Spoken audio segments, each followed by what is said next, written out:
смысле, конечно, должен быть подход практический. То есть вот все это в ЛДПР есть. Требуется лишь еще большая поддержка избирателей, на что мы и надеемся 4 декабря этого года. Все, давайте вопросы. И в основном, конечно, буду выступать перед гражданами вечером сегодня.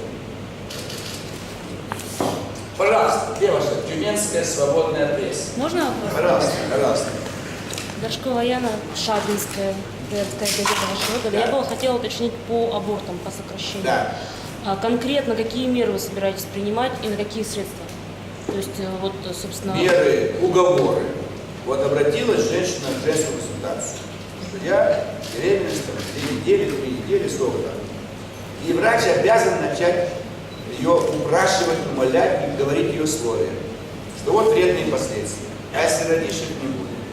Ты мать, ты одинокая, ты в общежитии, у тебя дело с родителями. Пожалуйста, в санаторий. Мы тебя определяем в санаторий на весь срок беременности. Родишь, ты не хочешь, мы тебя забираем. Мы тебе даем еще деньги для восстановления после родов, 100 тысяч рублей.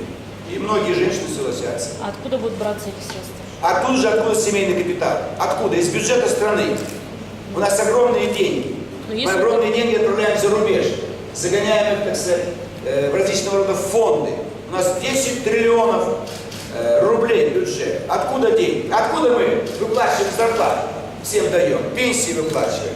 Мы что же не можем на ребенка всего 100 тысяч дать? Если мы семейный капитал даем уже 400 тысяч. Я предлагаю вариант в 4 раза дешевле, чем семейный капитал. 4 раза. Если я предложил вам в 4 раза 8, а что, откуда деньги? Наш вариант дешевле в 4 раза. Это что, непонятно?